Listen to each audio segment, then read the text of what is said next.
in our hands, there's not enough money in the banks and financial institutions. Right? So in this case, we will say banks in general will offer us better interest rates. So you can't change your money supply. Okay? But you want to affect the money demand, because when banks increase interest rates, the returns of FA actually goes up.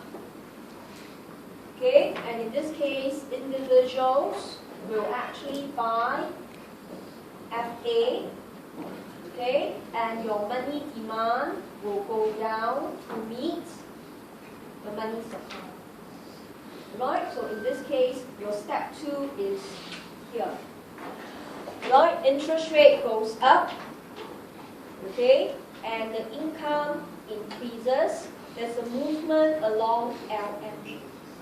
So your money market initially was at this equilibrium, but through the adjustment, money demand that was very high went down to meet money supply at E2. So the money market is now at equilibrium. Alright?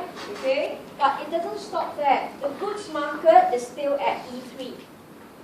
The money market adjusted, but the goods market did not. So step 3, look at the final variable. It was interest rate. So you go back to the goods market, interest rate goes up, investment goes down, okay, income goes down. So this is a movement. Okay, this is a movement along IS2 towards E2. So look at the entire adjustment. Money market adjusted, equilibrium. Goods market adjusted to E2, equilibrium. So it is not E1 to E2. It's not. It's E1 to E3. Then E1 to E2 for money market. E3 to E2 for the goods market. So in this case, you could see this is your step 3. Okay, this will show you.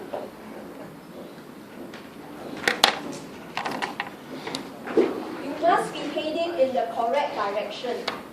Okay, so in other words, step 4, you know you will adjust until E2.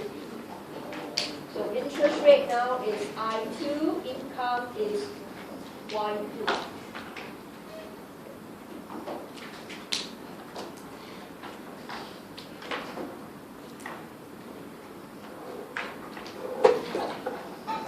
Okay, so that was the adjustment in the market. Okay, now what we have done is we have explained how fiscal policy works. The shifted IS, income goes up. But if you observe very carefully, the first time when you increase your G bar, income went up to Y3. But final income is actually Y2, and Y2 is smaller. Alright? In other words, part of government spending was eroded away. So we know that in this case, this is due to investment drop. So this drop in investment, as given in your notes, is known as crowding out effect, because interest rate went up. So this is how we evaluate our answer. Did the policy work? Yes. Income went up. But did it work perfectly? No. It should have gone up to Y3, but it only ended at Y2. It still goes up, but smaller, because part of the effect was eroded away by investment. And why did investment drop? Because interest rate went up. Okay? So a good exam answer will not just say income goes up, but the good exam answer will want to change the slope. Okay? So I've given you the steps here. So let's consider if money demand is more sensitive to interest rates. Right, so in other words, your H2 goes up. Okay, so slope of LM is H1 over H2. Alright, so in other words, the slope drops. So I will always draw a flatter curve, but I won't just say it's flatter. If I shift IS, I will change the slope of LM. I look at the slope of LM, I will usually discuss H2. I won't discuss H1. Right? Because I want to reflect the effect on interest rate. So if the slope were to drop, okay, it means on your diagram, at point E1, okay, draw a flatter IS curve.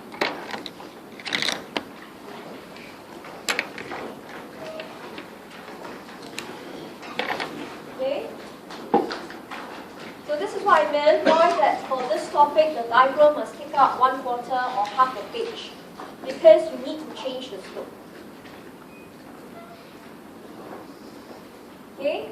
So, the steps are given. At panel A, draw the flatter LM at E1. So with the same shift of IS, just need to find equilibrium point. No need to analyze. Okay, so in this case, equilibrium point you could see would be somewhere here. So you can call this point E4. Okay, you have to look at your own diagram to tell, but it's between E2 and E3. And this is your Y4. So you've got to squeeze it in. Okay, it's always very tight. That's why you've got to draw large diagram. And this is I4.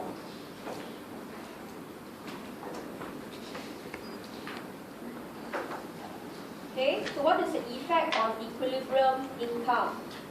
You will be at Y4, which is much larger than Y2. Right, the standard diagram says your final equilibrium E2 is Y2. But now, your equilibrium is, okay, at E4, income is Y4.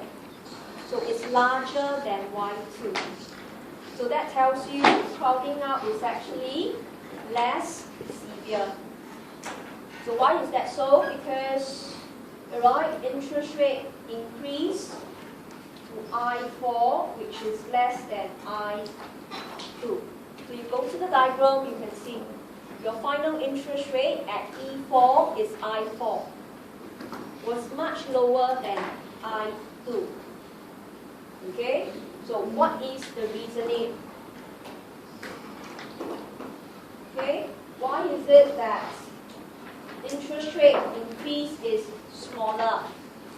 Okay? Because if your H2 goes up, okay, banks only need to offer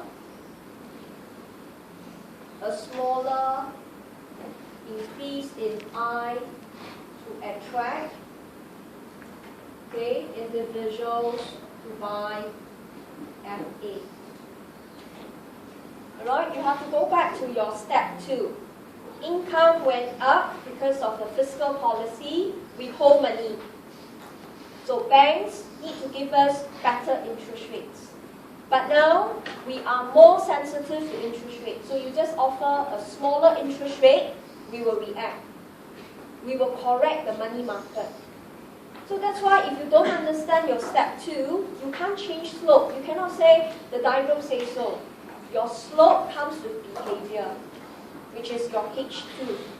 So in other words, in the economy, right, if people are very more sensitive to interest rate, you offer them smaller increase. You still offer them better interest rate, but smaller.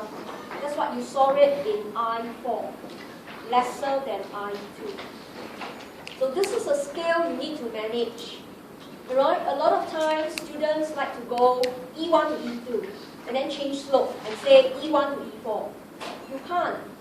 The steps here are important to guide your final answer. Okay, so the last question.